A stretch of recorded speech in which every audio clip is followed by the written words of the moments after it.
The guarantee of assured placement with highest salary package. Academic year 2023 to 2024, 100% placement. Admission opens in Saint Mother Teresa Engineering College. அண்மை செய்தியை பார்க்கிறோம். கோடநாடு எஸ்டேட்டில் ஆய்வு செய்ய சென்னை உயர்நீதிமன்றம் அனுமதி அளித்திருக்கிறது. கோத்தகிரி ஊராட்சி மன்ற தலைவர் ஆய்வு செய்ய சென்னை உயர்நீதிமன்றம் அனுமதி அளித்திருக்கிறது. கூடுதல் விவரங்களோடு செய்தியாளர் சுப்பையா நம்மோடு இணைந்திருக்கிறார். இந்த வழக்கின் பின்னணி குறித்து சொல்லுங்க சுப்பையா. இந்த வழக்குடைய பின்னணி பாத்தீங்கன்னா, மறைந்த முதலமைச்சர் ஜெயலலிதாவுடைய தோழியான சசிகலாவுக்கு சொந்தமான எஸ்டேட் கொடநாட்டில் உள்ளது.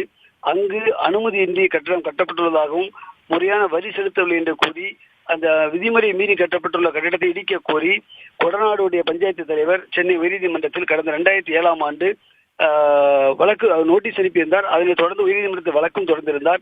இந்த வழக்கு இதை எதிர்த்து கொடநாடுடைய எஸ்டேட் மேனேஜர் ரவிச்சந்திரனும் சென்னை உயர்நீதிமன்றத்தில் வழக்கு தொடர்ந்திருந்தார். இந்த எஸ்டேட் மேனேஜர் தொடர்ந்த வழக்கு சென்னை உயர்நீதிமன்றத்தில் நடைபெற்று வந்தது. அப்போது தனிநீதிபதி இந்த வழக்கை விசாரித்து எந்தவிதமான விதிமீறலும் இல்லை என்று உயர்நீதிமன்றம் உத்தரவிட்டது. ஆனாலும் பஞ்சாயத்து தலைவர் தான் நேரில் சென்று பார்த்தாதான் உள்ளே என்ன நடக்கிறது, கூடுதலாக கட்டடம் கட்டப்பட்டுள்ளார் என்பது தெரிய வரும் என்பதால் மீண்டும் தங்களை அனுமதிக்க வேண்டும் என்று கூறியிருந்தனர். இதற்கிடையே ஆட்சி மாற்றத்திற்கு பிறகு கடந்த 2021ஆம் ஆண்டு மீண்டும் பஞ்சாயத்து தலைவர் தன்னை அனுமதிக்க வேண்டும் என்று கூறி உயர்நீதிமன்றத்தை நாடியதை அடுத்து தற்போது உயர்நீதிமன்றத்தில் இந்த வழக்கு விசாரணைக்கு வந்தது. அப்போது அரசின் தலைமை வழக்கறிஞர் PS ராமன் ஆஜராகி சொத்து வரி விதிப்பு தொடர்பாக மட்டுமே ஆய்வு செய்வதற்கு கொடநாட்டுக்குள் நுழைய அனுமதிக்க வேண்டும் என்றும் 2008ஆம் ஆண்டிலிருந்து கொடநாடு எஸ்டேட்டுக்குள் யாருக்குமே அனுமதி வழங்கப்படவில்லை. அங்கு உள்ளே நுழைய முடியாத அளவிற்கு ஒரு பெரிய கட்டுப்பாடு இருப்பதாகவும் அங்கு என்ன கட்டுமான பணிகள் மேற்கொள்ளப்பட்டிருக்கிறது என்பது தெரியவில்லை என்றும் வாதிட்டார். இதற்கு சசிகலா தரப்பு ஆஜரான மூத்த வழக்கறிஞர் G. ராஜகோபாலன் எதிர்ப்பு தெரிவித்தார். அதாவது 2023ஆம் ஆண்டு வரை முறையான சொத்து வரி செலுத்தப்பட்டிருப்பதாகவும் அதற்கான ஆதாரங்களை நீதிமன்றத்தில் தாக்கல் செய்தார்.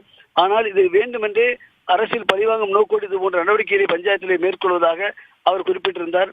இதனைத் தொடர்ந்து இந்த வழக்கை விசாரணையை மேற்கொண்ட நீதிபதிகள் உள்ளே என்ன நடக்கிறது என்பது தெரிய வேண்டும், கட்டுமான பணிகள் மேற்கொள்ளப்பட்டிருக்கிறதா என்பதையும் பஞ்சாயத்து தலைவர் தெரிய வேண்டும் என்பதால் பஞ்சாயத்து தலைவரை உள்ளே அனுமதிக்க வேண்டும் என்று கூறி சென்னை உயர்நீதிமன்றம் இந்த வழக்கை உத்தரவிட்டுள்ளது. ராதா, சுப்பையா, எத்தனை பேர் கொண்ட அதிகாரிகள் இந்த ஆய்வில் ஈடுபட போகிறார்கள்? ஆய்வின் நடைமுறைகள் என்ன? மேலும் பொதுமக்களை தொந்தரவு செய்யாத வகையில் ஆய்வை நடத்த வேண்டும் அப்படின்னு உயர்நீதிமன்றம் சொல்லியிருக்கிறாங்க.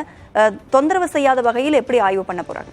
கண்டிப்பா. அதாவது பாத்தீங்கன்னா, பஞ்சாயத்து தலைவர் அவர் உள்ளே கட்டுமான பணிகள் மேற்கொள்ளப்பட்டிருப்பதா என்பது தெரிய வேண்டும் என்று கூறியிருப்பதால் பஞ்சாயத்து தலைவருக்கு மட்டுமே அனுமதி வழங்கப்படுகிறது. அதுவும் அவரோடு பாதுகாப்புக்கு வேண்டுமானால் சில அதிகாரிகள் உடன் செல்லலாம். அதே வேளையில் அங்கு ஆய்வுக்கு மேற்கொள்ளும் பொழுது நடுநிலையோடு நடந்து கொள்ள வேண்டும் என்றும் அங்கு அந்த எஸ்டேட்டில் உள்ளவர்களை எவ்விதமான தொந்தரவும் செய்யக்கூடாது என்றும் நீதிபதிகள் அந்த உத்தரவில் குறிப்பிட்டுள்ளனர். ஏனென்றால் இந்த சோதனை செய்யும் பொழுது தேவையில்லாத தொந்தரவு செய்யக்கூடும் என்று சசிகலா தரப்பு வழக்கறிஞர் தரப்பு தெரிவிக்கப்பட்டதை அடுத்து நீதிபதிகள் தங்கள் உத்தரவில் இதை குறிப்பிட்டுள்ளனர்.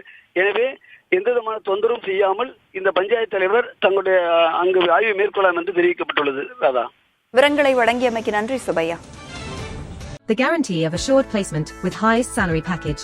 Academic year 2023 to 2024, 100% placement.